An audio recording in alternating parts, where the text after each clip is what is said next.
나무아미타불. 예, 국내외로 신종 코로나 바이러스 때문에 나라 안팎으로 아주 많은 분들이 어려움에 봉착해 있습니다. 우리가 연보를 하든지 다란일을 하든지 또 참선을 하든지 독경을 하든지 그 수행이나 기도 후에는 꼭 그런 전염병으로 고통받는 분들을 위해 가지고 이 발언을 해 주시면 좋겠습니다. 그분들이 모두 건강을 회복하고 또 자유롭고 행복하기를 또 이렇게 해양을 해 주시면 고맙겠습니다. 예, 오늘 이 시간에는 일가 친척 외가까지 합해서 모두 41명이 출가하신 일타큰 스님, 현대의 고성이신 일타큰 스님의 외증조모님에 대해서 그분의 삶과 수행 또 왕생 그런 이야기를 가지고 또 말씀을 드려보겠습니다. 이런 어려운 때일수록 신심을 다지는 그런 법문이라든지 또 이야기라든지 그런 게 참 중요한 것 같습니다. 이런 신심으로 또 수행으로 이 어려움을 극복해 나가야 되지 않을까 이런 생각을 많이 하고 있습니다. 이제 일타 스님에 대해서 간단히 소개를 드리면요. 1929년 충남 공주에서 출생하셨습니다. 13세 어린 나이에 출가하셔가지고 한평생 참선 정진과 중생교화에만 몰두한 수행성으로 유명합니다. 또 정계대하상으로 유명하시죠. 조계종에. 친가와 외가를 합쳐 모두 41명이나 출가한 전설적인 이야기가 있습니다. 아마 이 불교계에서 아마 전 세계에서도 최고의 기록이 아닐까. 물론 부처님 이제 일가 친척은 제외하고 최고의 기록이 아닐까 이렇게 싶습니다. 20살에 오대산 정멸보궁에서 매일 3000배씩 7일 동안 기도를 드린 뒤에 오른손 네 손가락 12마디를 모두 불태워버린 이라는 지금도 불가에서 전설처럼 전해지고 있습니다. 그 제자분이신 해국스님도 손가락을 연별을 하셨습니다. 이렇게 많이는 안 하셨지만요. 1929년 충남 공주에서 태어나셨고 42년 통도사에서 고경스님을 은사로 득도했습니다. 1949년 통도사 강원 대교과를 졸업하고 1983년 해인사 주지, 93년 조계종 정계대하상, 99년 미국 하와이 와불산 금강굴에서 입적하셨습니다.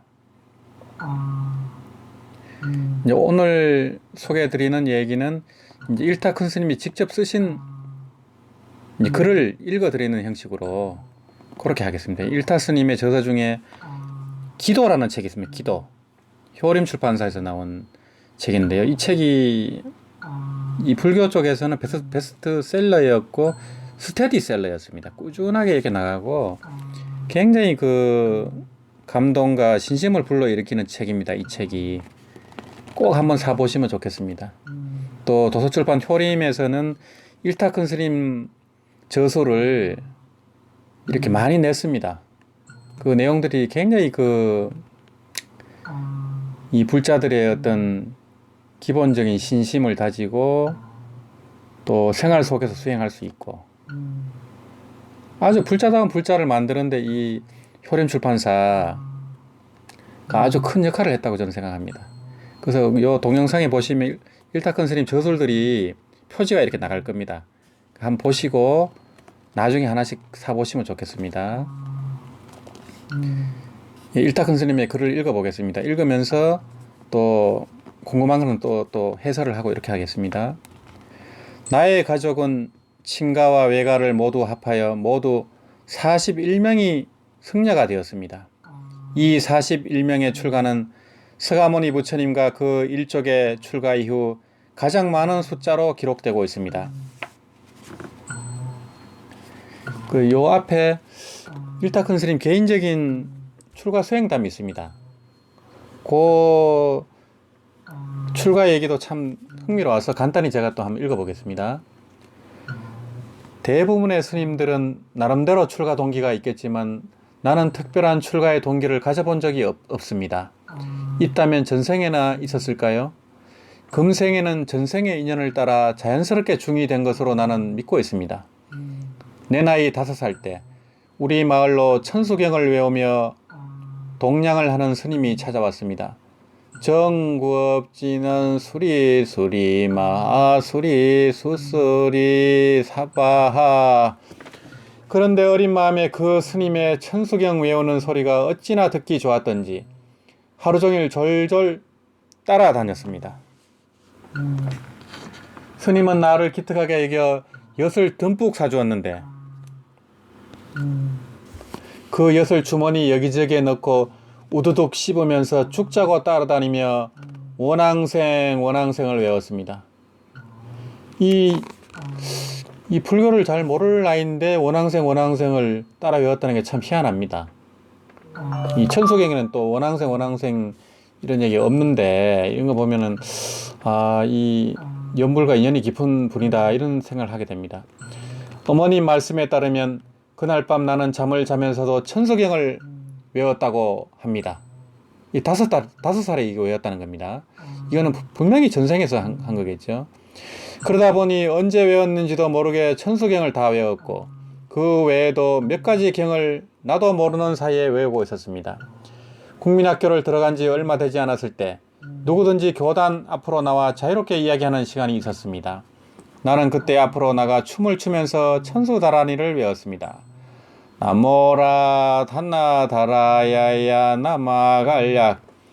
내가 춤을 추면서 이상한 말을 하자 선생님은 물론 아이들까지도 배꼽이 떨어져라 웃었고 그때 이후 내 별명은 중이 되었습니다. 그 후 집안의 친가 외가 식구 41명 모두가 차례로 출가하였고 나도 국민학교를 마친 14살 때 외할아버지의 손을 잡고 통도사에 계시는 고경 스님을 뵙고 출가하였습니다. 옛꽃자 거울경자입니다.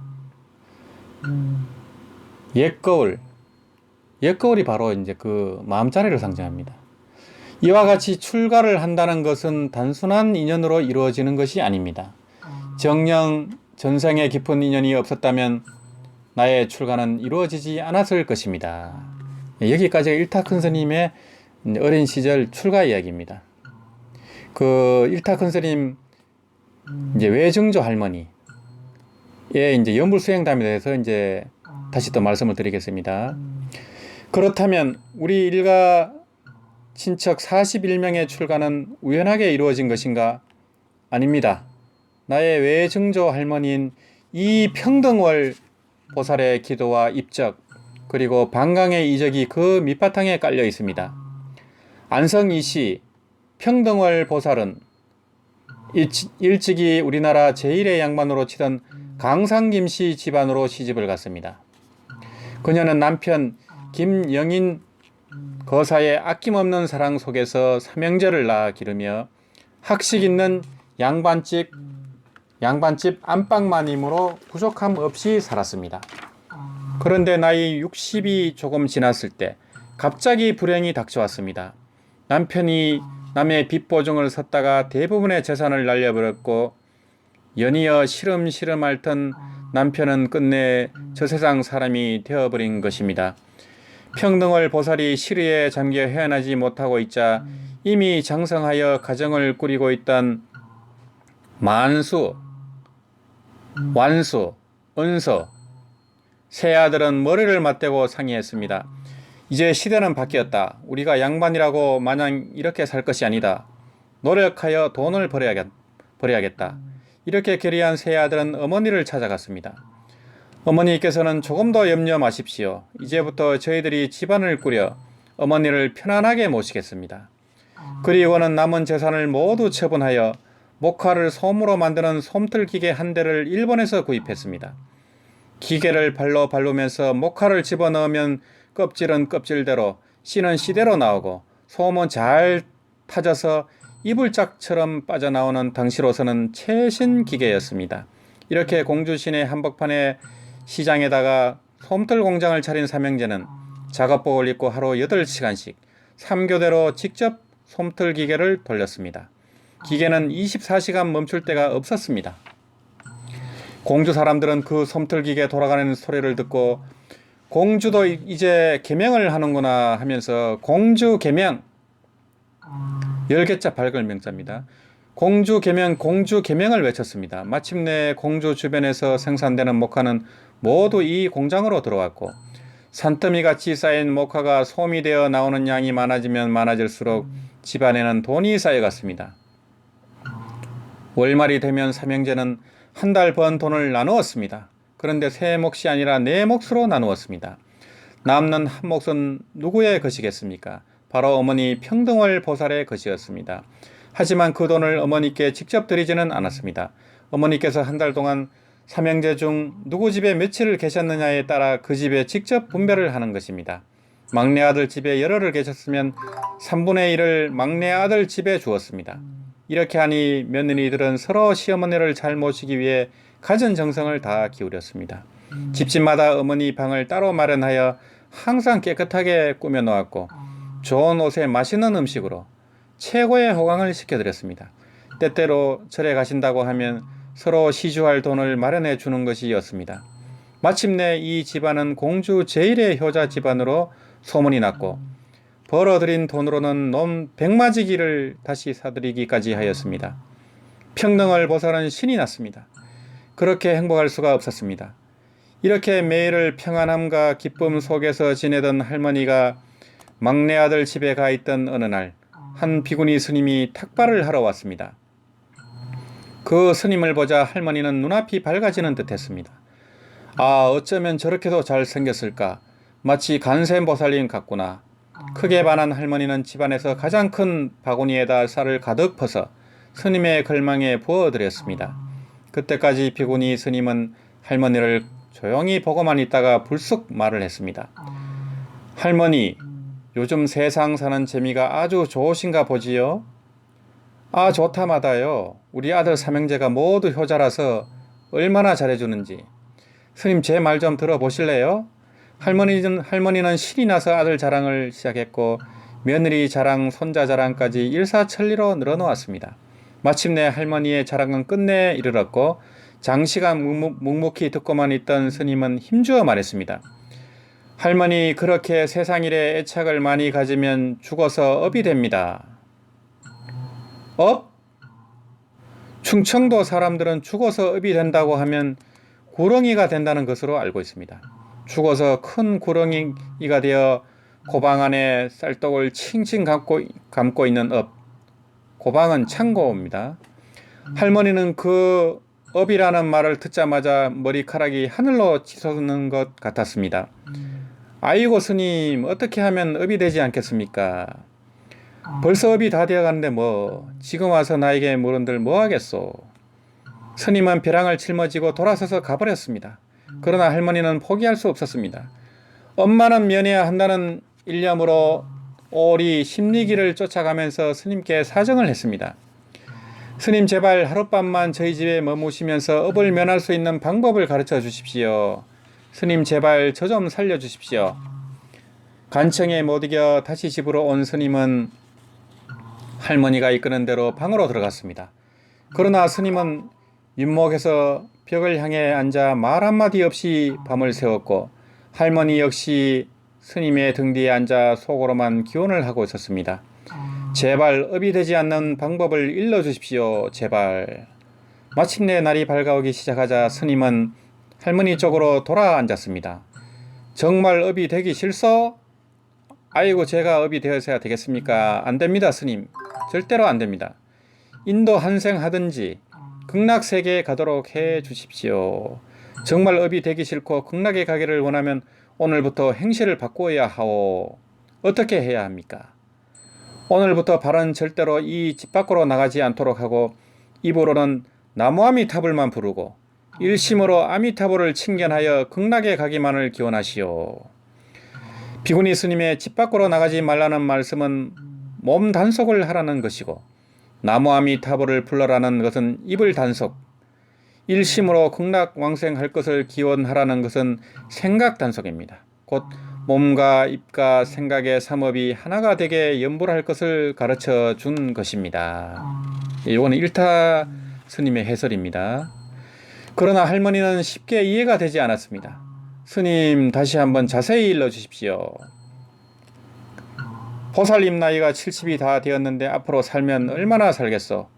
돌아가실 날까지 나무아미타불을 열심히 부르면 업 같은 것은 10만 8천리 밖으로 도망가 버리고 극락세계에 갈 수 있게 됩니다.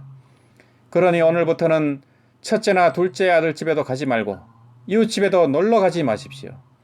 찾아오는 사람에게 집안 자랑도 하지 말고 오직 이 집에서 이 방을 차지하고 앉아 죽을 주면 죽을 먹고 밥을 주면 밥을 먹으면서 나무아미타불만 외우십시오. 그리고 생각으로는 극락가게를 발언하십시오. 그렇게 하겠습니까? 네, 꼭 그렇게 하겠습니다. 할머니는 다짐을 하면서 큰 절을 올렸고, 스님은 옆에 놓아두었던 삿갓을 들고 일어서서 벽에다 건 다음 슬며시 방문을 열고 나갔습니다. 걸망도 그대로 둔 채. 걸망을 그대로 둔 채 나갔다는 게 이상합니다. 변소에 가시나 보다. 그러나 한번 나간 비구니 스님은 영영 돌아올 줄 몰랐습니다. 사람을 풀어 온 동네를 찾아보게 하였으나 보았다는 사람조차 없었습니다. 아, 그분은 문수보살님이 틀림없다. 문수보살님께서 나를 발심시키기 위해 오신 것이 분명하다. 이 문수보살님이 연불본문을 많이 전합니다. 예전에 중국에도 보면 법조대사님께 이 말법 시대에는 나무아미타불 연불본문만이 윤회를 벗어나서 왕생극락할 수 있다. 이렇게 문수보살님이 이 연불법을 전한 예가 많이 나옵니다. 예, 여기서도 이제 이 문수보살님께서 비구니 스님으로 하연하셔가지고 이런 연불법을 전한 것이 아닌가 이렇게 생각됩니다. 생각이 여기에 미치자 더욱 발심이 되었습니다. 할머니는 방의 가장 좋은 위치에 스님의 삿갓과 걸망을 걸어놓고 아침에 눈만 뜨면 몇 차례 절을 올린 다음 나무아미타불만 불렀습니다. 그러니까 이 탁발하러 온 스님이 삿갓과 걸망을 놓고 갔다는 게 예사롭지가 않습니다. 필시 이것은 어떤 이제 문수보살님이나 그런 보살의 하연이 이렇게 하신 게 아닌가 이렇게 생각이 듭니다. 이 할머니는 아침에 눈만 뜨면 몇 차례 절을 올린 다음 이 삿갓과 걸망을 걸어놓은 곳을 보고 절을 올린 다음 나무아미타불만 불렀습니다. 어느덧 할머니는 아비를 내다보는 신통력이 생겼습니다. 어머마, 오늘 손님이 5분 온다. 밥 5그릇 더 준비해라. 그러면 과연 끼니 때가 되자 손님 5사람이 찾아오는 것이었습니다. 또 하루는 막내 아들을 불러 각별히 당부하였습니다. 애야, 너희들 공장에 하기가 미치고 있다. 오늘은 기계를 돌지 말고 물을 많이 준비해 놓아라. 불이 날 수 있으니 위험하다. 그 말씀대로 세 아들은 아침부터 솜털 기계를 멈추고 물통 준비와 인화물질 제거에 신경을 썼습니다. 그런데 오후가 되자 바로 옆집에서 불길이 치솟는 것이었습니다. 그들은 서둘러 옆집 불을 껐습니다. 만약 목화솜에 불이 옮겨 붙었다면 솜털 공장은 삽시간에 잿더미로 변하였을 것입니다. 다행히 할머니의 예언으로 조금도 손상을 입지 않았을 뿐 아니라 이웃집의 피해까지 줄일 수 있었습니다. 그리고 우리 아버지와 어머니의 결혼도 외증조 할머니의 말씀에 따른 것입니다. 손녀인 어머니가 결혼 정년기가 되었을 때 외증조 할머니는 큰아들을 불러 말씀하셨습니다. 여기에서 북쪽으로 30리 가량 가면 구름내, 즉 운천이라는 마을이 있다. 김창석 신의 둘째 아들과 너의 딸 상남이와는 인연이 있으니 찾아가서 혼사 이야기를 해보아라. 이렇게 외증조 할머니는 가보지도 않고 신통력으로 나의 부모님을 결혼시켰습니다. 마침내 주위에서는 외증조 할머니를 일컬어 생불이라고 부르기까지 하였습니다.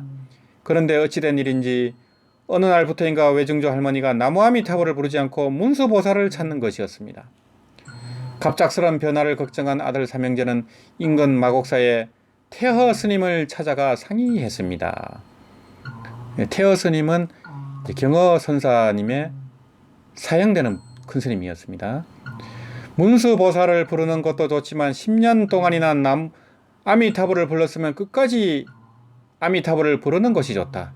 그리고 아비를 자꾸 예언하다 보면 자칫 마고니의 포섭에 걸릴 수가 있다. 내가 상방대강명이라는 글을 써줄 테니 벽에 붙여놓고 나무 아미타불을 항상 부르도록 말씀드려라. 항상 큰 강명을 바란다는 겁니다. 이제 우리가 나무 아미타불을 한 순간도 강명을 바라는 거지만 사실은 우리가 행주자와 음옥동정 이 말하고 움직이고 생각하고 하는 게 사실은 강명을 바라는 겁니다. 이 육문에서 이 상방대강명은 이제 아마도 이제 마구니를 막는 이제 그런 뜻으로 이렇게 써 주신 것 같습니다. 상방대강명, 언제나 대강명을 뿜어낸다는 이 글을 보면서 할머니는 다시 나무아미타불을 열심히 불렀습니다. 그리고 안밀에 대한 말씀도 하지 않았습니다. 이렇게 부지런히 연불 기도를 하다가 할머니는 88세의 나이로 입적하였습니다. 그래서 이 연불을 하든 참선을 하든 다란이를 하든 경계가 나올 때 이렇게 자랑을 하면 안 됩니다. 자랑을 하면 안 되고 자기만 알고 있어야 되고 그런 현상이 나타나면 그런가 보다 이렇게 지나가야 됩니다. 절대 집착을 하면 안 되고 또 자랑을 하면 더 안 됩니다. 이 꿈속에서나 산매 속에서 아미타 부처님을 칭견해도 칭견했다고 말을 하면 안 됩니다.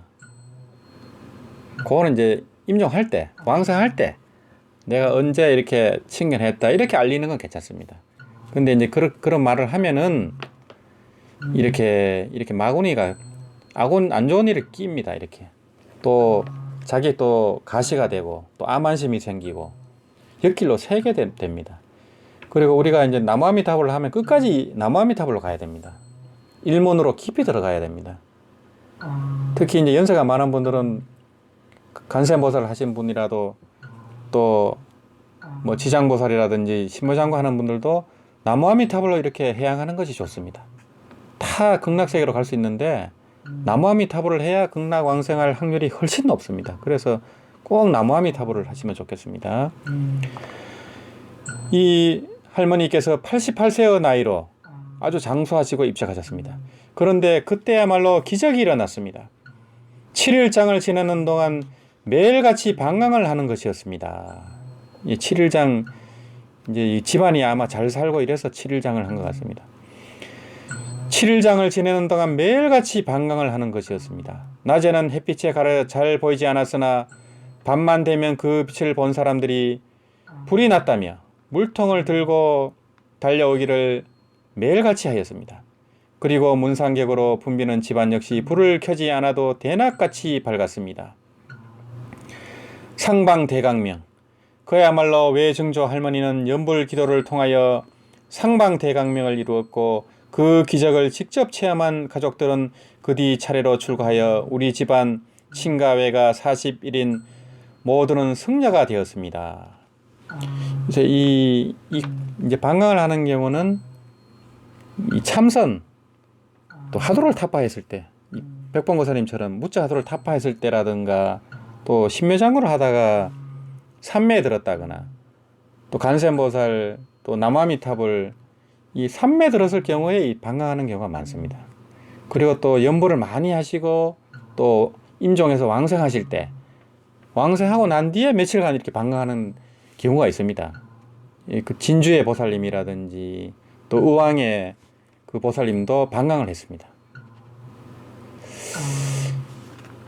몸과 말과 뜻을 하나로 모아 연불하고 기도하는 공덕, 그 공덕을 어찌 작다고 하겠습니까? 그리고 부처님의 불과 사이가 어찌 없다고 하겠습니까? 외증조 할머니의 연불기도는 우리 집안을 불심으로 가득 채웠고 41명 모두를 중로로 충실히 하는 성녀로 바꾸어 놓는 밑거름이 되었던 것입니다. 예, 여기까지가 이제 일타스님의 기도라는 책에 나오는 이제 글입니다.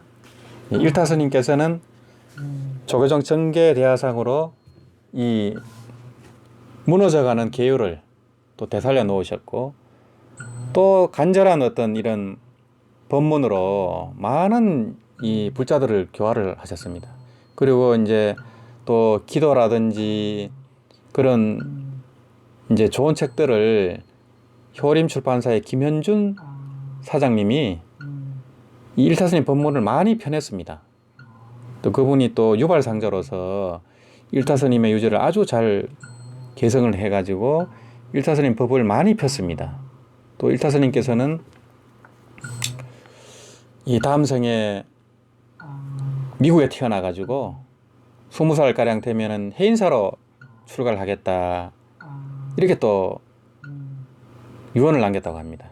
그럼 지금 아마도 해인사나 어느 절에 있지 않을까 다시 오셔가지고 그런 때가 된 것 같습니다. 그 연세가 이제 그런 이제 이런 아주 감동 깊은 일이 있었고요. 또 일타큰 스님 제자분인 해곡 스님, 또 해인 스님, 또 이렇게 뒤에 또 이렇게 큰 스님, 기라성 같은 또 훌륭한 제자분들이 나오셨습니다. 예. 해인 스님은 100만 배 절을 해서 그 큰 가표를 입고 또 그 효심 불심, 효도를 그렇게 선양을 하시고 또 아주 감동 깊은 법문을 많이 하셨습니다. 또 저는 개인적으로 그 신심 원력이란 책을 그 해인 스님 법문을 제가 정리한 그런 인연이 있습니다. 또 해곡 스님께서는 또 제주도에 있을 때 그 문문관을 제가 또 찾아뵌 적이 있고 충주 석종사에서 또 이렇게 뵌 적이 있고 그런데 막상 또 일타큰 스님은 제가 뵙지를 못했습니다. 그때 이제 94년 그 즈음에서는 제가 거의 10여 년 이상 참선 위주로만 적을 하다 보니까 일타큰 스님은 율사다 하는 그런 선입관 때문에 이런 훌륭한 도인 스님을 못 알아본 겁니다. 선이 최고다 이렇게 그때는 생각을 했기 때문에 오로지 깨쳤다는 선사들만 만나러 다녔고 이제 그랬습니다. 그때가 이제 그때는 이제 그런 이제 잘 몰랐던 거죠. 예. 이런 도인들이 친자 도인인데 나중에 알게 됐습니다. 나중에 예. 선이 최고인 줄로만 알았던 거죠. 진짜 도인들은 이 선돌이 마음을 깨치고 연불도 하고 다란이도 하고 다 합니다. 또 경전 강의도 하시고 다 진짜 도인들은 다 숨어 있거든요. 참선한 분들만 최고의 도인이 아니고 이제 그런 선이 최고다 하는 이제 그런 이제 어떻게 보면은 암안심 그때는 그랬습니다. 그때는 거의 매주 참선을 하고 7일 동안 잠을 안 자고 참선을 한 3번 정도 한 적도 있는데 그때는 하여튼 이먹고 공부 위주로 그랬던 것 같습니다. 그래서 일타큰 스님도 이제 칭견을 못했습니다. 제가 그게 참 후회가 되고 나중에 이제 이 정토 수행을 하게 되면서 일타큰 스님 외증조모 할머니 같은 분이 참 이 훌륭한 선지식이고 이런데 이런 이야기를 더 많이 선양을 하고 그랬으면은 우리나라 또 연불 수행이 더 살아나지 않았을까 이런 생각을 많이 합니다. 또 일타큰 스님께서도 아미타불도 많이 권하시고 또 강명진언을 많이 권하셨어요. 또 간센보살도 그렇지만은 일타큰 스님께서 좀 더 남아미타불을 좀 더 선양하셨으면 어땠을까 하는 아쉬움을 늘 갖고 있습니다. 또 해인 큰 스님도 100만 배를 하고 그렇게 가난하던 스님이 100만 배를 하고 100만 명한테 절을 받는 그런 공덕이 이 복덕이 생겼다고 합니다. 그래서 제주도 약천사 또 저 단양의 큰 절도 그렇게 지으시고 가셨고요. 해인 큰 스님은 또 절을 그렇게 하셨지만 또 나무아미타불을 하셨습니다. 또 이제 임종의 즈음에서는 나무아미타불을 이렇게 주변 불자님들한테 이렇게 권하셨거든요. 이제 또 요 무량설의 요 유튜브에 보면은 해인 스님 연불 왕성 법문이 있습니다. 제가 올려놓은 게 있습니다. 해인 스님 이렇게 검색하시면 나옵니다. 또 그런 인연이 있습니다. 제가 해인 스님 법어집을 제가 또 정리한 그런 또 인연이 있었고, 또 김현준 효림 출판사 김현준 사장님을 존경합니다. 그렇게 큰 문서 포교를 하셔가지고 우리 한국 불자들의 바람직한 신행 문화를 잘 이끌어 오셨습니다. 그래서 책도 보면 굉장히 책값이 쌉니다.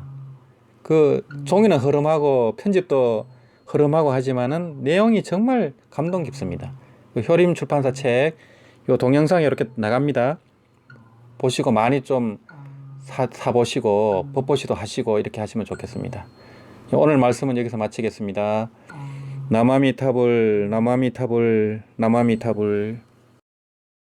아미토佛 아미토佛 아미토佛 아미토佛 아미토佛 아미토佛 아미토佛 아미토佛 아미토佛 아미토佛